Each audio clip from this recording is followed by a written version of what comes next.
aller loin comme ça? Encore assez, oui. Nous allons en Suisse. Je ne vais pas jusque-là, mais je peux vous rapprocher. Avec plaisir, merci. Alors montez.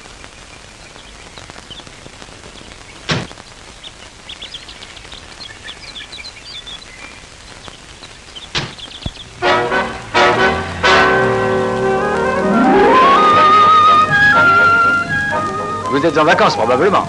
Oui, nous en profitons pour aller visiter la Suisse. Bonne idée, c'est un joli pays. Et notre région, comment la trouvez-vous? Magnifique. Nous ne la connaissions pas. La vallée du Doubs est très belle. N'est-ce pas?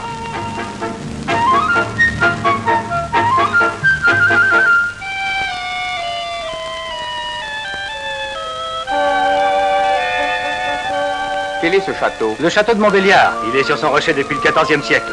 C'était la résidence des comtes de Montbéliard. Aujourd'hui, comme tout bon vieux château historique, c'est un musée.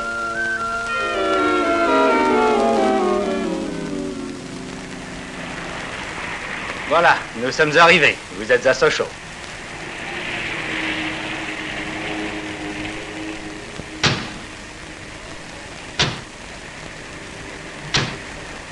Je regrette de ne pas pouvoir vous emmener plus loin, mais ça ne m'est malheureusement pas possible. Mais c'est très bien comme ça. Oui, merci beaucoup. Tenez, voilà les usines Peugeot, c'est là que je travaille. Les usines Peugeot, ça doit être intéressant. Peut-on les visiter? Je pense que oui. Attendez, je vais voir ce que je peux faire. Si vous voulez, rendez-vous dans une demi-heure au centre de livraison. C'est le bâtiment de briques que vous voyez là-bas. Ah, oui, oui, d'accord. Ah oui. Alors, d'accord? Entendez. Au revoir. À tout à l'heure. Vous avez de la chance, c'est jour de visite aujourd'hui. J'ai pu obtenir l'autorisation de vous faire pénétrer dans les usines. Ah. Monsieur Lebrun, que voici, vous accompagnera.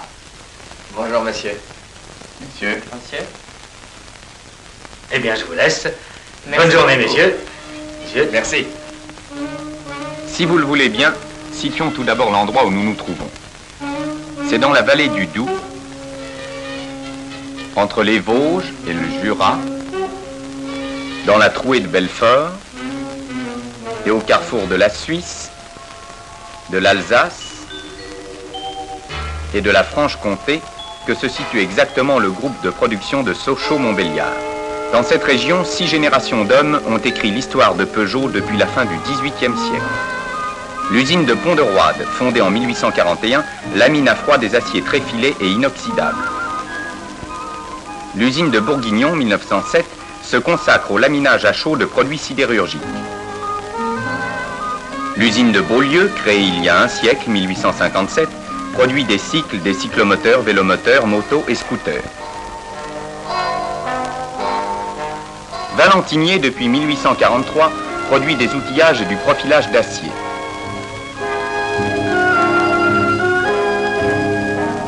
Audincourt, construit en 1898, s'est spécialisé dans la fabrication d'appareils électroménagers et d'accessoires automobiles. Enfin, en 1912, naissait l'usine de Sochaux. En 1928, une vaste reconcentration transformait la petite usine de Montbéliard en l'une des plus grandes cités industrielles d'Europe. Depuis, c'est là que se fabriquent entièrement les automobiles Peugeot. L'agglomération ne cesse de s'agrandir. Des travaux de comblement et de terrassement permettent de gagner du terrain sur le cours de l'Allan pour construire de nouveaux ateliers. L'ensemble représente une surface couverte de 35 hectares. Avec les cités, la superficie totale est de 245 hectares. Sous les verrières, dans les ateliers, dans les bureaux, 17 000 personnes travaillent.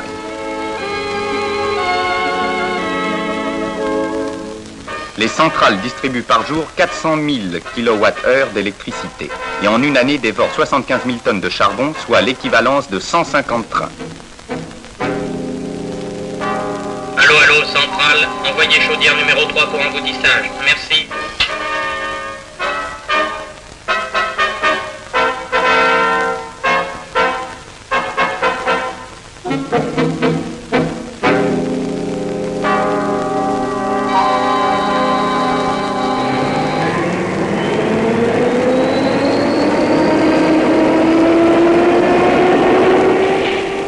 Commençons la visite par la forge.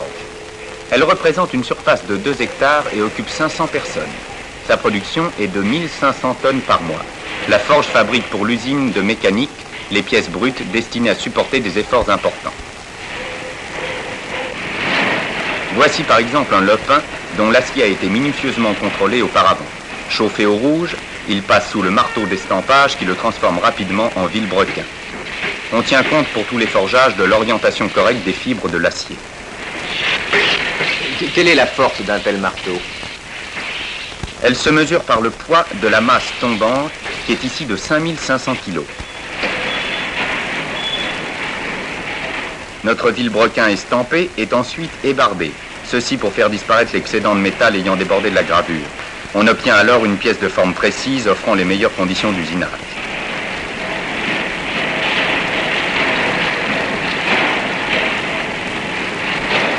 D'autres pièces sont fabriquées par le procédé de refoulage sur les machines automatiques qui forgent en 5 phases successives les pignons de boîte de vitesse. Là aussi, maximum de précision pour un minimum d'usinage ultérieur.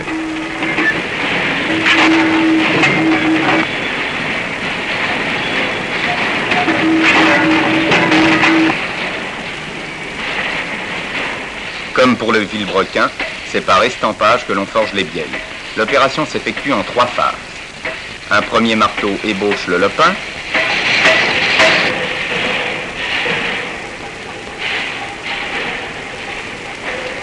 Un deuxième marteau le transforme en bielle.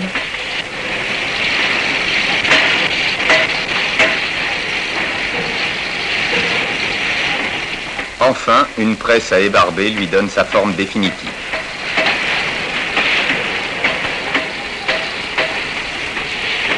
Mais avant l'usinage, chaque pièce forgée subit plusieurs contrôles rigoureux. Les bielles, par exemple, sont testées au magnaflux, procédé magnétique permettant de déceler les criques dans le métal. Chaque bielle reconnue bonne est ensuite signée par le contrôleur. Des chariots électriques distribuent le sable nécessaire à la fabrication des moules. Ce sable, tamisé, broyé, humecté et compressé sur machine à fonctionnement continu. Ici, il s'agit du moule pour les poulies de frein obtenues par pression du sable sur une plaque modèle préalablement préparée.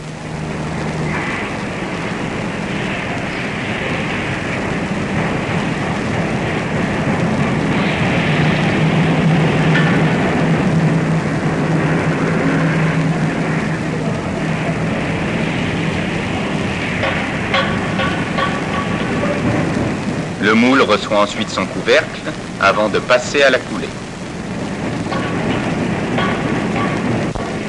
Pour le bloc cylindre, on place dans le moule un noyau en sable aggloméré et durci par cuisson, destiné à réserver les évidements intérieurs de la pièce.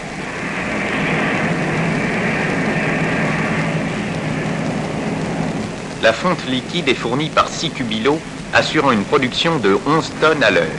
Chaque coulée est sévèrement contrôlée par les tests de cassure d'éprouvettes et par des examens en laboratoire. La fonte est acheminée vers les postes de coulée dans des poches suspendues à un monorail. Vérifiée au pyromètre pour sa température, la fonte est versée finalement dans de petites poches individuelles bien équilibrées, assurant à l'ouvrier un travail aisé en toute sécurité.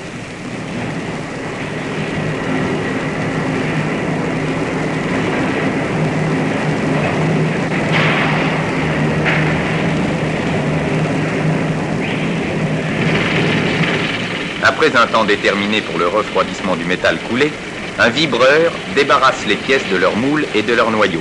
Elles seront ensuite ébarbées, meulées et contrôlées avant de passer à l'usine de mécanique.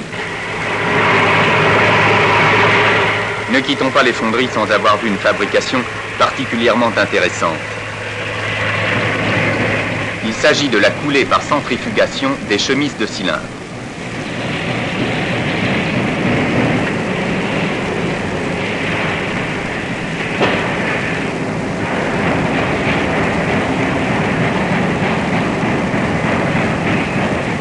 La rotation du moule métallique permet dans ce cas la suppression du noyau.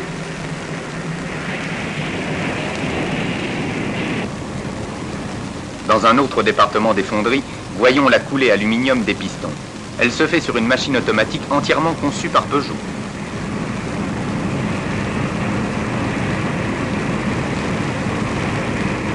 Cette sorte de carrousel permet de produire combien de pistons par jour? 4000 pistons.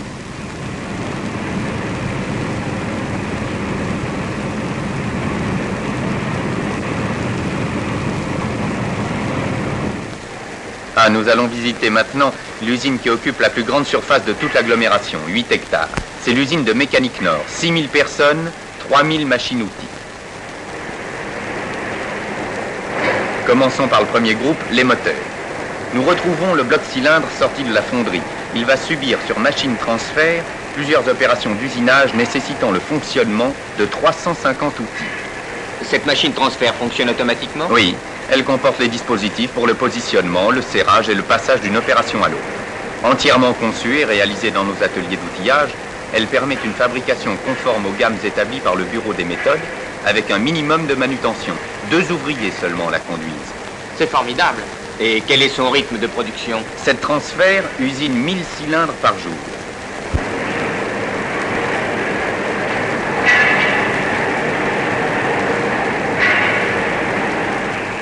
En fin de chaque ligne d'usinage, un poste de contrôle vérifie les cotes par des calibres appropriés. Ici, le contrôleur utilise un micromètre pneumatique Solex. De nombreuses machines à grande production permettent une amélioration de la qualité par leur travail de grande précision. Cette machine multiple effectue l'alésage des chemises aux cotes et tolérances prévues et de plus, elle réalise automatiquement la mise en place et l'éjection des pièces.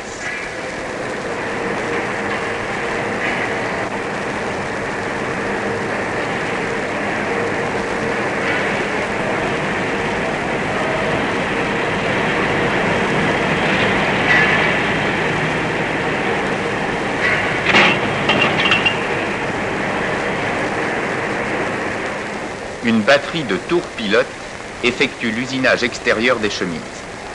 Toutes les opérations en sont exécutées sans aucune intervention de l'ouvrier. Ces installations doivent augmenter considérablement la cadence de production. Ah, bien entendu. Elles permettent d'usiner 4000 chemises par jour.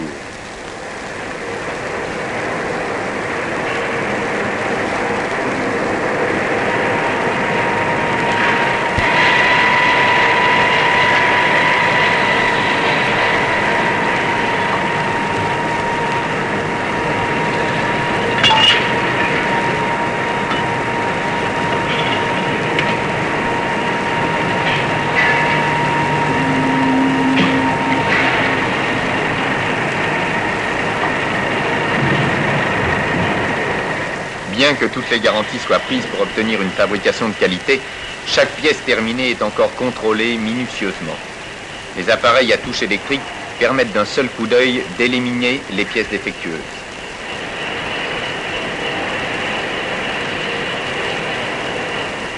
Les arbres à cames n'échappent pas à cette règle.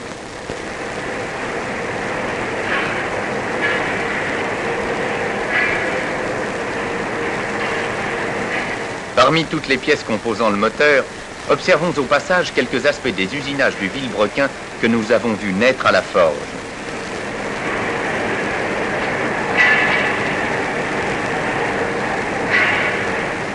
Naturellement, contrôle sur un appareil à touche électrique.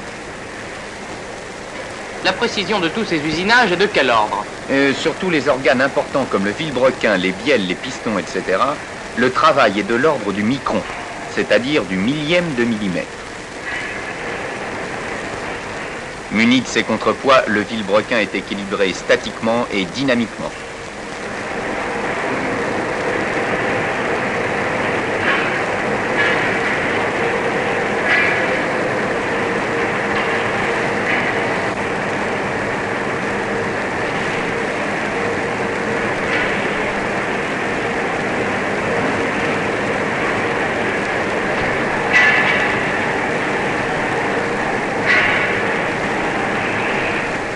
Le Villebrequin reçoit ensuite son volant équipé de la couronne de démarreur.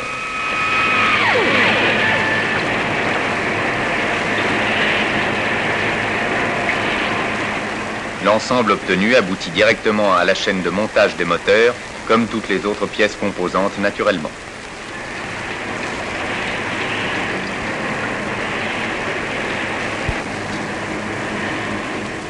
La conception de cette chaîne par petits chariots individuels permet une grande aisance de travail pour les ouvriers.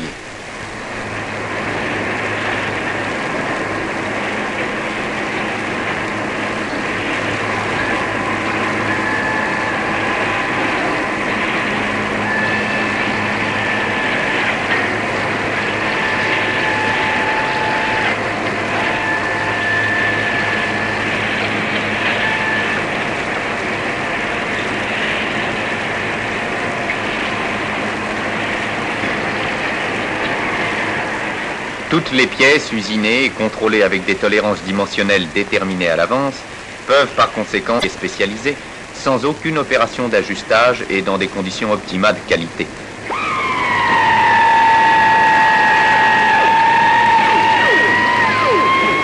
Quelques mètres avant la fin de la chaîne, ce contrôleur à qui rien n'échappe vérifie chaque moteur monté. Il consigne ses observations sur une fiche spéciale qui accompagnera le moteur jusqu'à la voiture à laquelle il est destiné.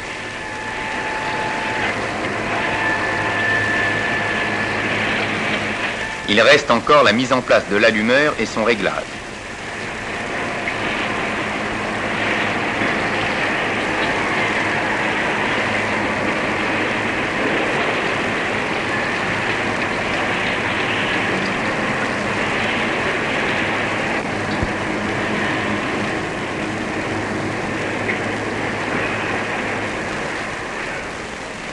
Et les moteurs complètement terminés, équipés de leur boîte de vitesse, passent aussitôt au banc d'essai.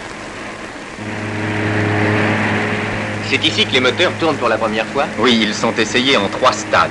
Premier stade, c'est le rodage à vide. Le moteur est entraîné électriquement et comprime de l'air. Deuxième stade, on mesure sa puissance à des régimes différents et progressifs. Le moteur fonctionne à l'essence, comme sur la voiture. Il est freiné par la dynamo-frein.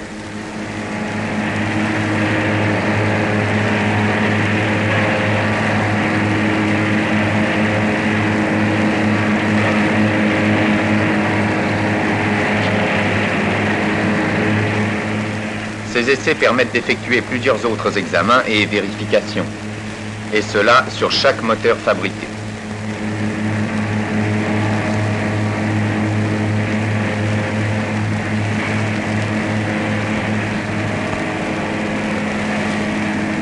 Quittons maintenant le domaine du bruit pour pénétrer dans celui du silence.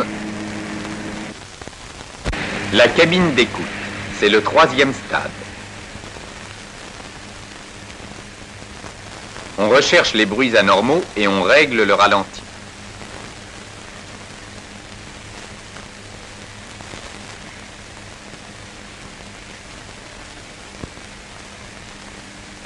Voilà, nous avons vu les phases principales de la fabrication du moteur. Passons maintenant à la boîte de vitesse.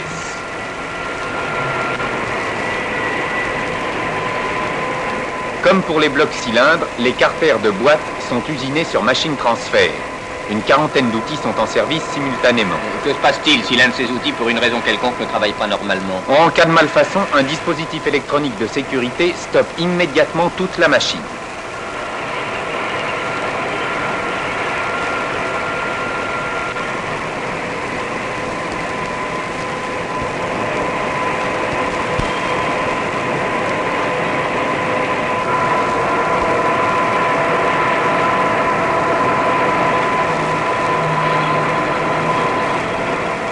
Là, comme partout, nous retrouvons le contrôle de fin d'usinage.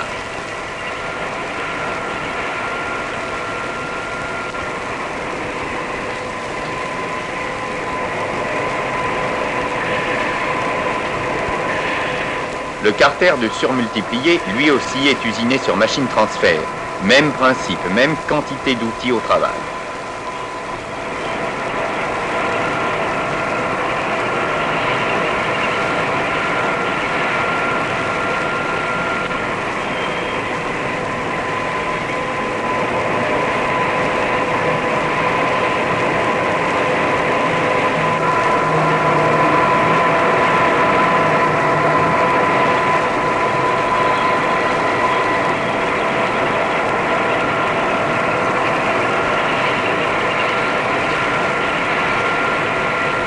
À nouveau, contrôle par montre comparateur et micromètre pneumatique Solex.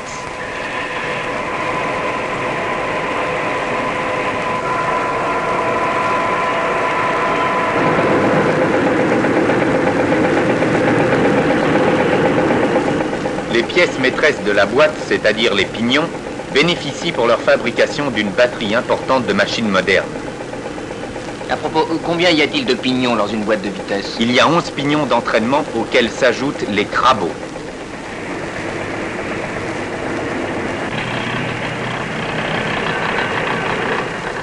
Cette fabrication requiert des machines d'une exceptionnelle précision.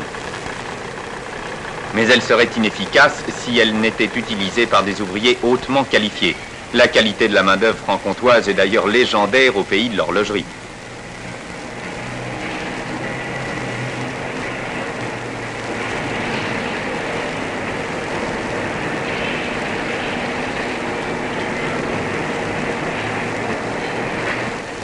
Dans cette section, les contrôles ont un rôle particulièrement important.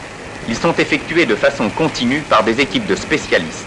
Toutes les pièces, sans exception, passent entre leurs mains et sur leurs appareils de contrôle. Leur jugement est très sévère et sans appel.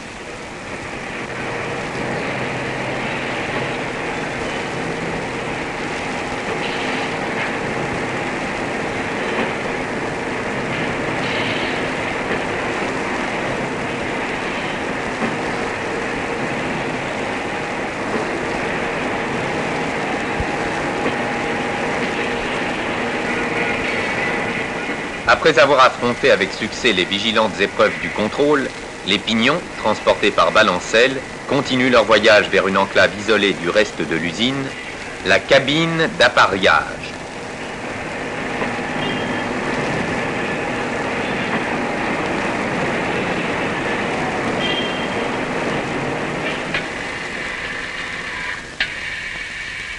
Dans cette cabine, où le silence est nécessairement de rigueur, tous les pignons sont essayés.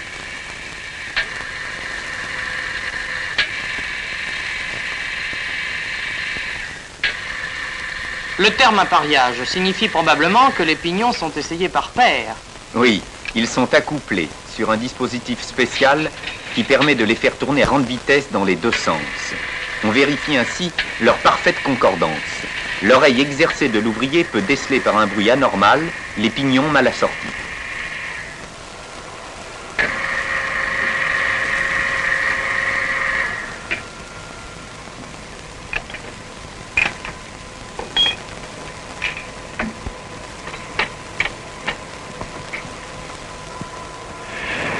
Au sortir de la cabine d'appareillage, les éléments constitutifs de la boîte de vitesse rejoignent aussitôt la chaîne de montage. Toutes les pièces ainsi sélectionnées, destinées au montage d'une boîte, sont placées sur un plateau individuel. Tout au long de la chaîne, les monteurs les utilisent au fur et à mesure de leur travail. Grâce à son organisation, cette chaîne produit les 800 boîtes nécessaires à la production journalière.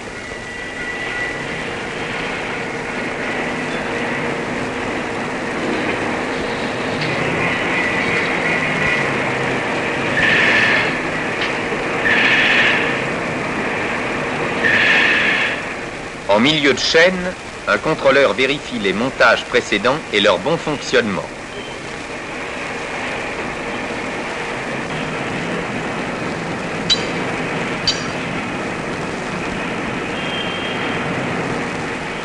L'assemblage des carters d'embrayage et de surmultiplier est automatique.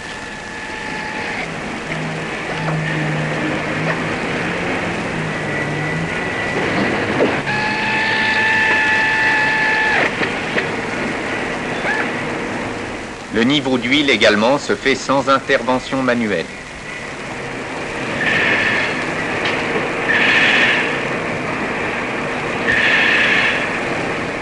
Enfin, les boîtes de vitesse sont acheminées par un convoyeur vers l'étape décisive de leur fabrication, les cabines de silence.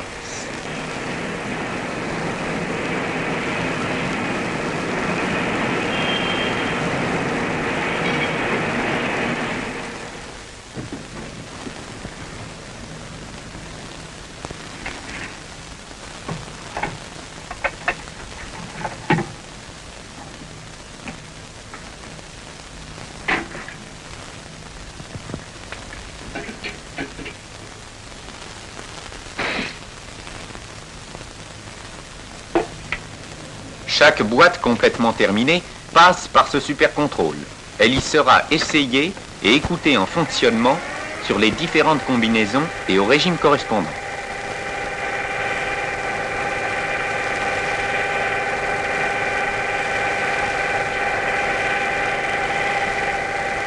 Un système d'amplification électronique offre à ces essais la possibilité de mesures visuelles très précises.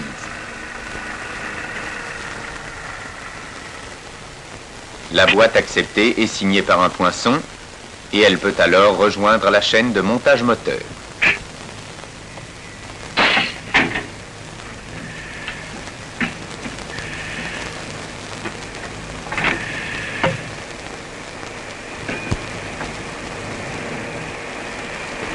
Les ensembles moteur-boîte terminés et munis de leurs fiches signalétiques sont stockés en bout d'atelier.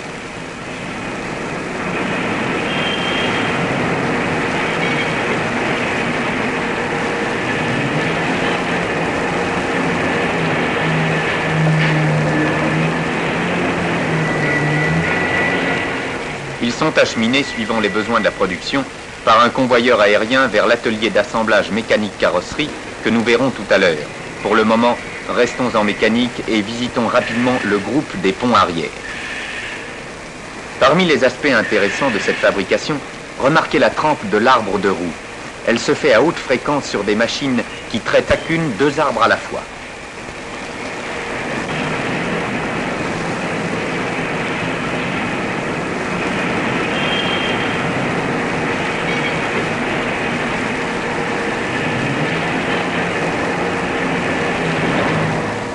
Le taillage des pignons planétaires et satellites est exécuté sur machine à cycle entièrement automatique.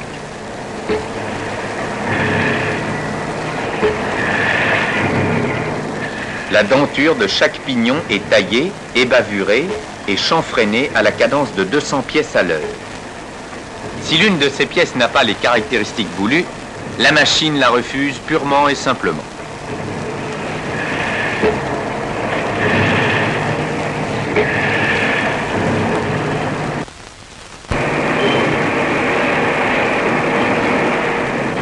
Voici encore l'usinage de la roue de pont qui a été coulée à la fonderie de bronze.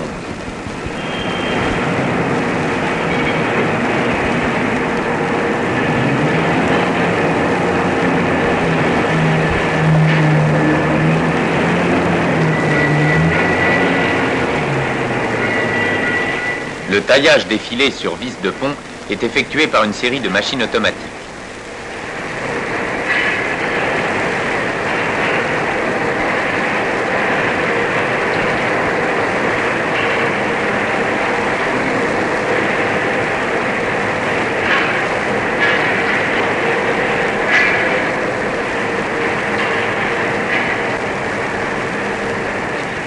Enfin, la rectification des pièces est une opération délicate demandant une grande précision. Pour cela, on utilise le matériel le plus moderne et le plus récent que l'on puisse trouver sur le marché international. Cette rectifieuse pour les filets de vis de pont effectue automatiquement toutes les phases du travail.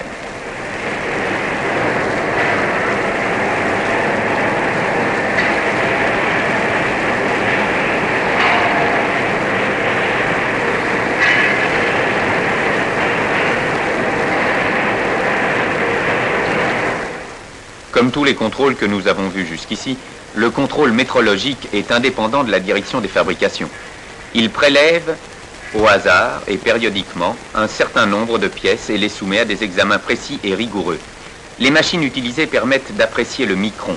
D'ailleurs, ce n'est là qu'un nouvel aspect du contrôle Peugeot dont nous verrons encore de nombreux exemples.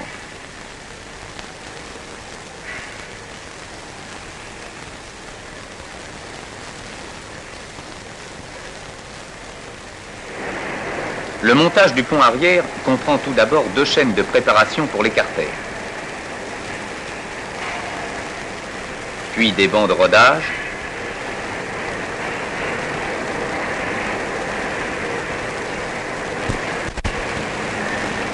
enfin la chaîne de montage dont la parfaite organisation permet une cadence élevée de production.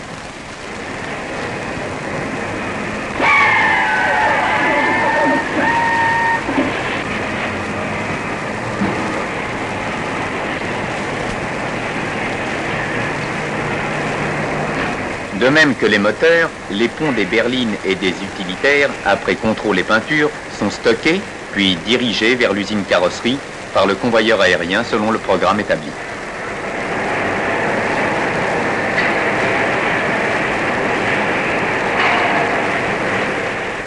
Au groupe des trains à avant se fabriquent les amortisseurs, les directions et les traverses. Ces organes essentiellement de sécurité font aussi l'objet de contrôles multiples et sévères. Ici, c'est le contrôle aux montres comparateurs de la traverse avant.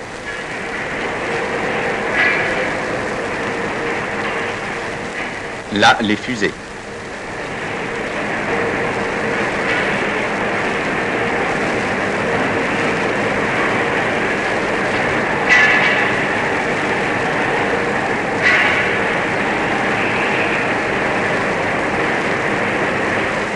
Plus loin, les poulies de frein subissent l'épreuve du magnaflux qui révélera les failles possibles dans le métal.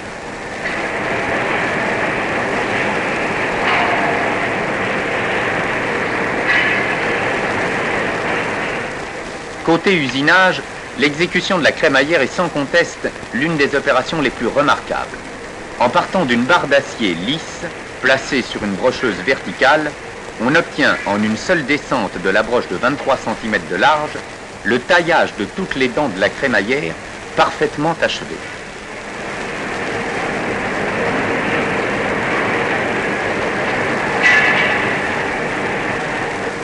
C'est étonnant. En suivant toujours le même principe, les pièces convergent vers la chaîne de montage où sont assemblés les trains avant.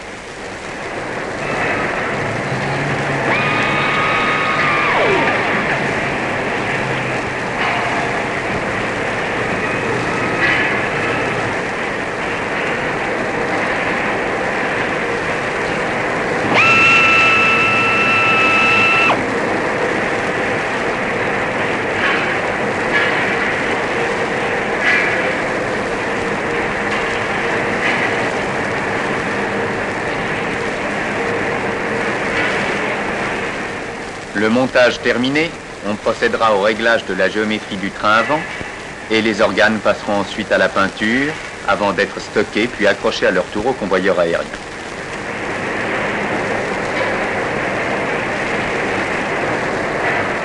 Chaque ensemble, moteur-boîte, pont arrière et train avant, constitue une unité de montage. Les ensembles accrochés au convoyeur sur des supports numérotés se déplacent selon un rythme synchronisé avec celui des chaînes de carrosserie qu'ils vont rejoindre.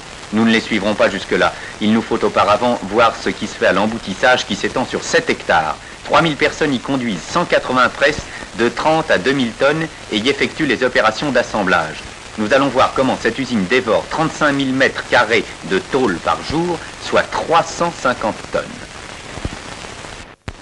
La première batterie est celle des petites presses de 30 à 100 tonnes qui emboutissent, découpent, plient les nombreuses pièces utiles au montage d'une voiture.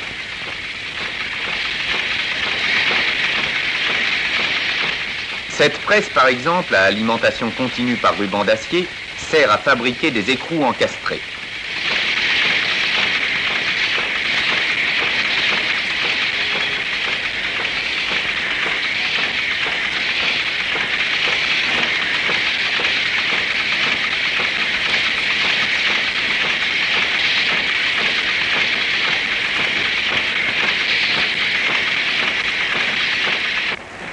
Cette autre presse, semi-automatique, débite des supports d'allumeur.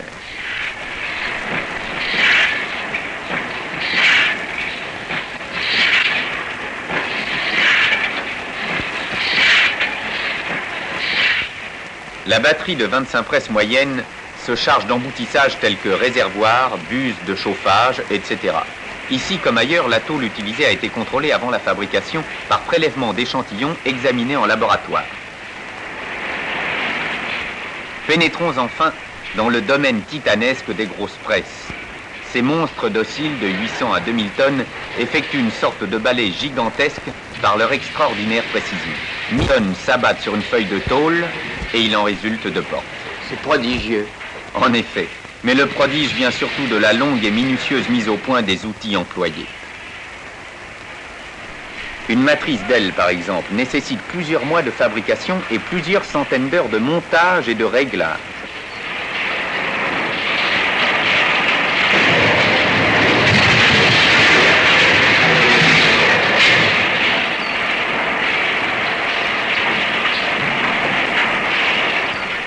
Cette presse automatique découpe les tôles aux formes voulues pour l'emboutissage de certaines parties de la carrosserie d'une voiture.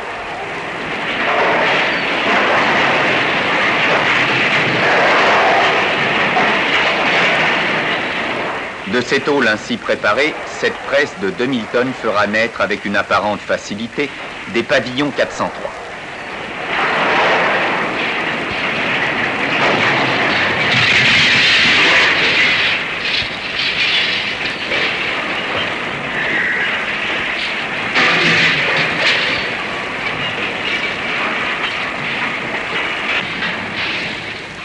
Ces mastodontes puissants et infatigables peuvent même être disciplinés au point de travailler en chaîne continue.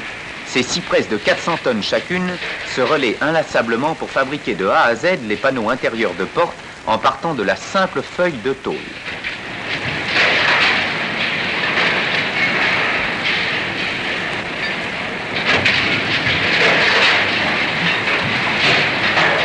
Sur cette chaîne, les manutentions sont assurées par bras preneurs et tapis roulants.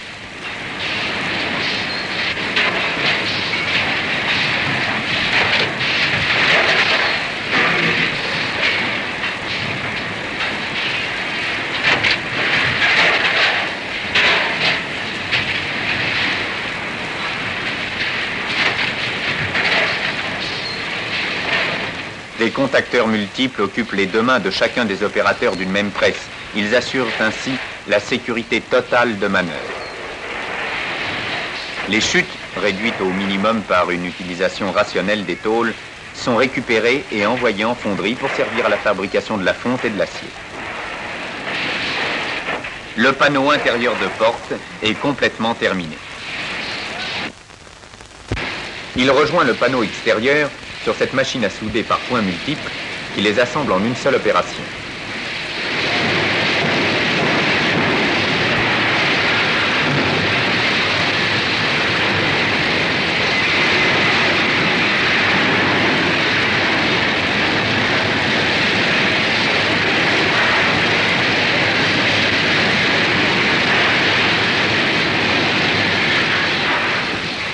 Toutes les pièces embouties, découpées et contrôlées passent à l'atelier de tôlerie qui fabrique les caisses. Ces assemblages effectués à la chaîne nécessitent l'emploi de 690 pinces à souder différentes. Combien faut-il de pièces embouties pour composer une carrosserie complète? Eh bien, une coque est composée de 600 pièces environ et comporte 6000 points de soudure. Le travail de tôlerie commence par l'assemblage du plancher.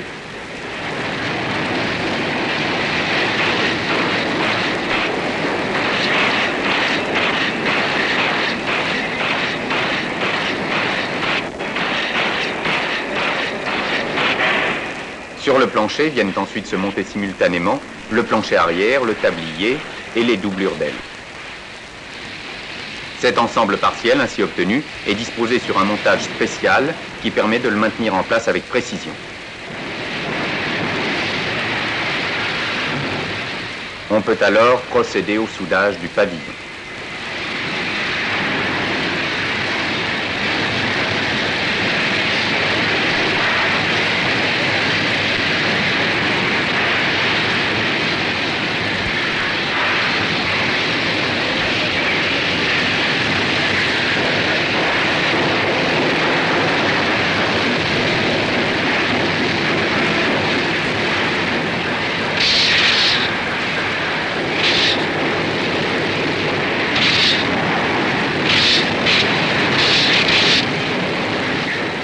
Desservis par un transporteur, les chaînes finition effectuent la mise en place des dernières pièces mobiles de la carrosserie. Le capot, le couvercle du coffre arrière, les portes.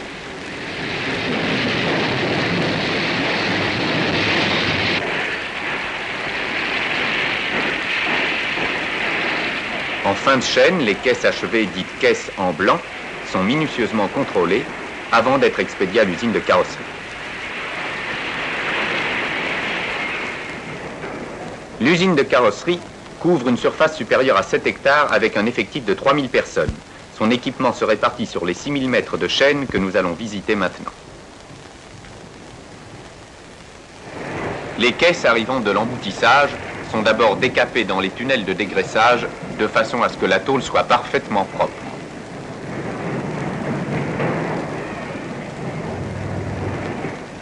En suivant une marche continue, les caisses entrent ensuite dans un deuxième tunnel où elles reçoivent la couche insonorisante, puis la couche d'après, appliquée par pistolage automatique.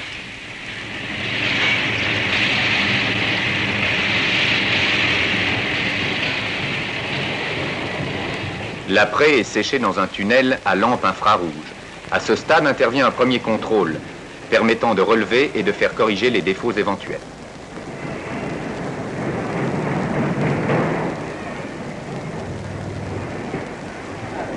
Les caisses soigneusement essuyées au tac-rag, linge imprégné de vernis absorbant les poussières, pénètrent ensuite dans les tunnels de peinture pour recevoir l'application de lacs synthétiques.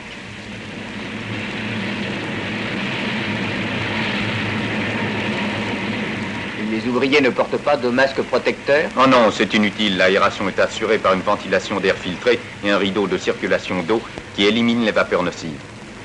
Les caisses sont séchées à l'infrarouge qui assure la cuisson de la laque à 130 degrés centigrades.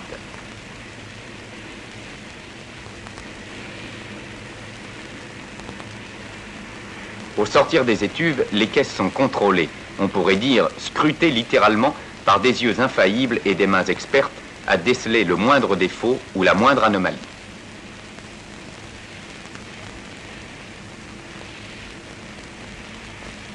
C'est la dernière phase de la fabrication des caisses nues. Elles ont encore à parcourir les 600 mètres de la chaîne finition, au long de laquelle elles seront munies de tous les accessoires, insonorisés et garnis intérieurement.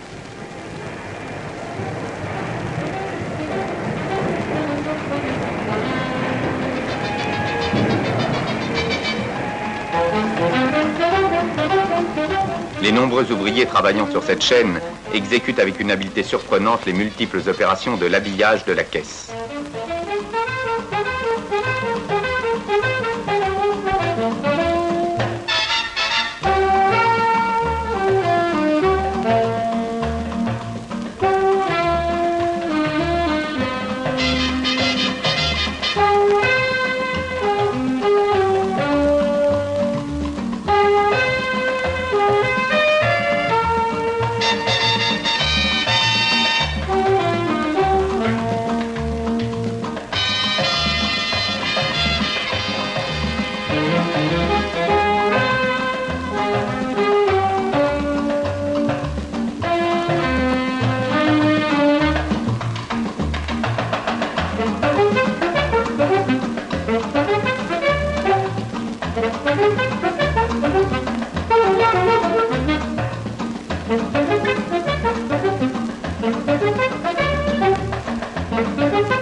Le tableau de bord arrive complet sur la chaîne. Il a été préparé parallèlement sur une petite chaîne circulaire spécialement destinée à son montage.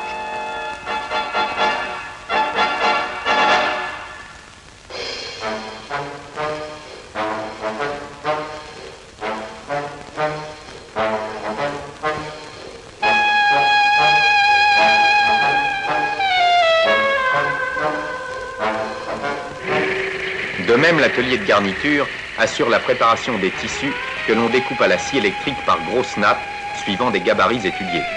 Ce procédé permet de découper en une seule fois la quantité de tissu utile pour 50 voitures. Cet atelier dévore 1 200 000 m² de drap par an.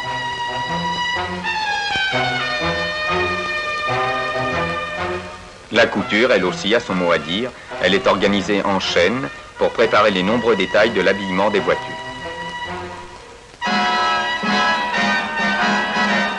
Eh bien, vous savez, monsieur Lebrun, nous étions loin d'imaginer, mon ami et moi, ce que pouvait être une usine d'automobile. Oui, c'est passionnant. Oh, attendez, nous n'avons pas encore terminé.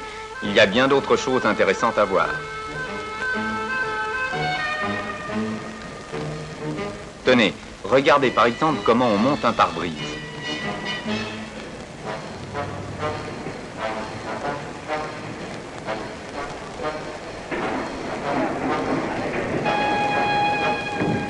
On le monte à coups de marteau? Ah non, pas exactement. C'est un maillet en caoutchouc dur que l'ouvrier utilise. Il frappe avec précision à certains endroits du pare-brise pour mettre en place le joint de caoutchouc qui entoure la glace.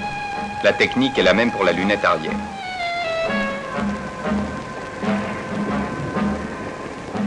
À quoi sert la ficelle? Elle permet de faire sortir la lèvre extérieure du joint sur l'entrée de lunette.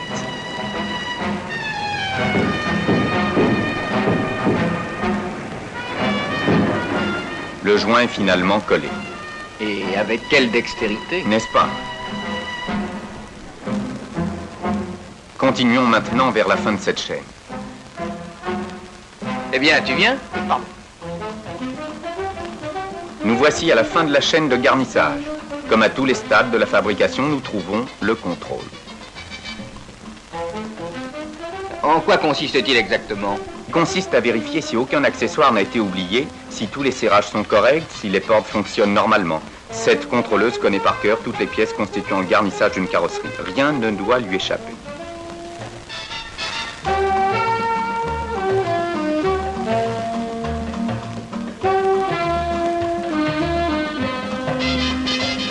Et la caisse terminée est prête à rejoindre les ensembles mécaniques que nous avions quittés au transporteur aérien.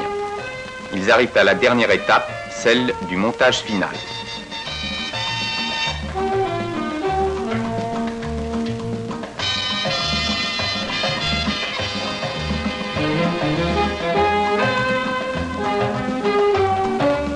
Au fur et à mesure de leur arrivée, les organes mécaniques sont engagés et positionnés les premiers sur les deux chaînes de montage longues de 200 mètres chacune.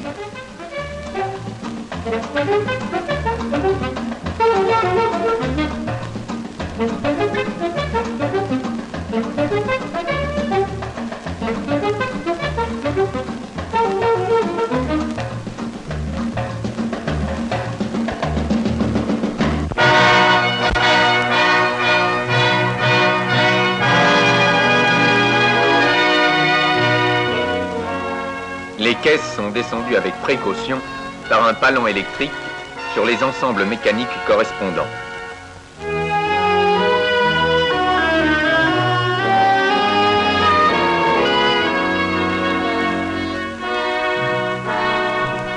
C'est là le point de jonction de la carrosserie avec la mécanique et où la voiture prend sa forme complète.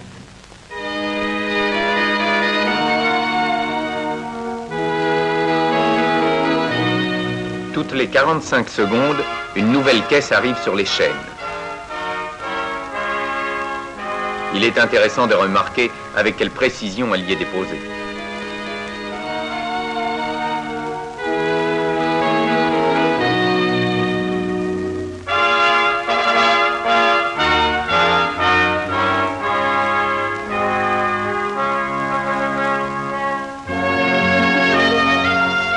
Je vois que des ouvriers travaillent aussi sous les voitures. Oui, pour fixer définitivement les organes mécaniques à la caisse.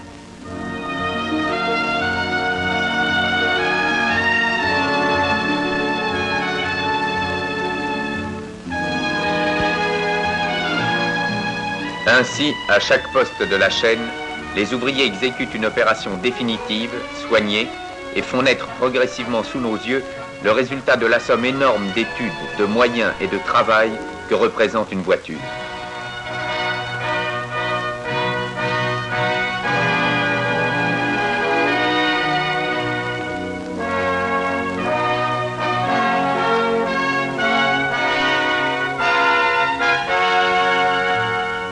Dernier geste de la fabrication, quelques litres d'essence.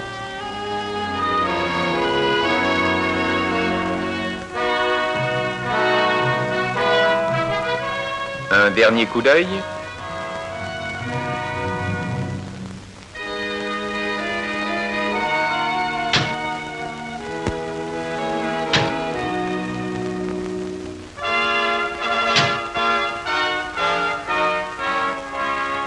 Un doigt presse un bouton.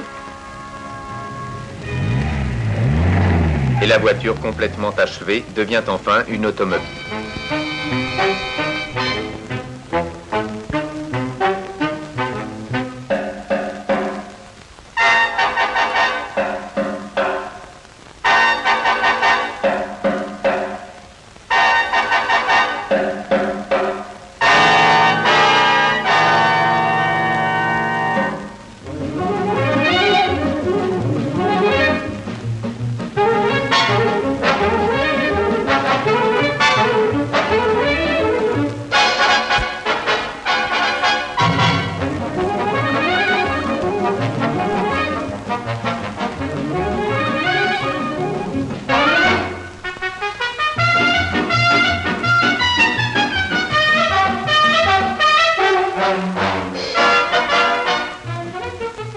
voit que sur cette piste d'essai, tous les types de mauvaises routes sont reproduits.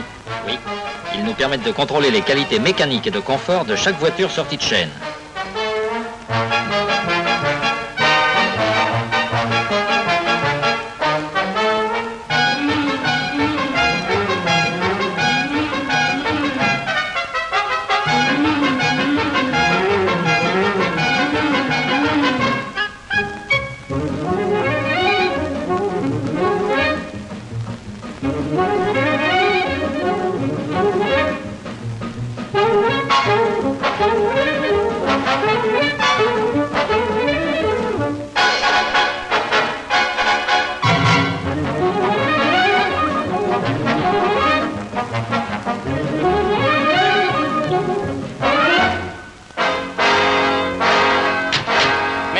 Merci, monsieur.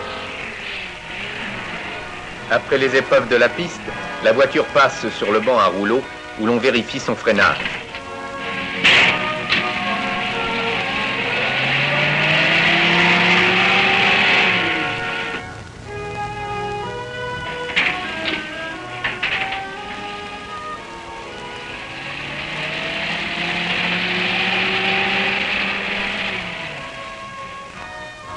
Il faut songer aussi aux intempéries. C'est pourquoi les voitures passent sous une douche diluvienne.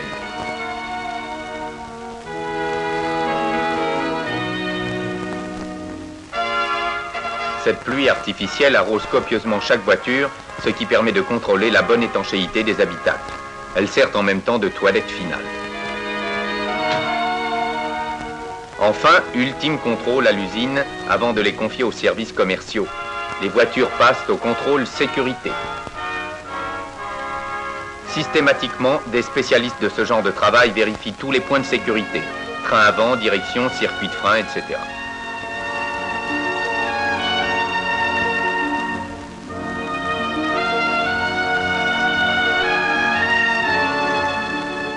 Les résultats de l'examen sont consignés sur une feuille spéciale.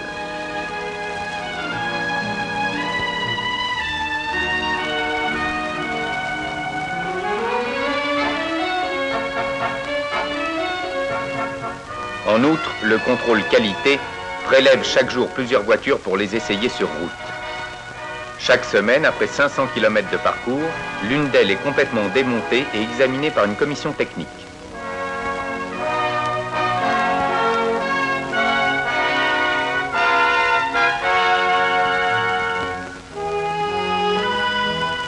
La plupart de la production est acheminée par voie ferrée sur wagons spéciaux à étages.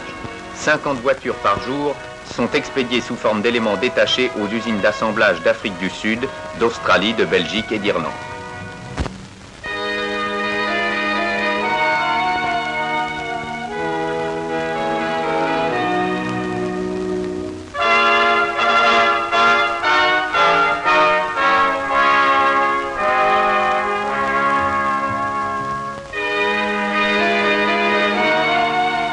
Le trafic ferroviaire à l'intérieur de l'usine utilise 25 km de voies et emploie 200 wagons.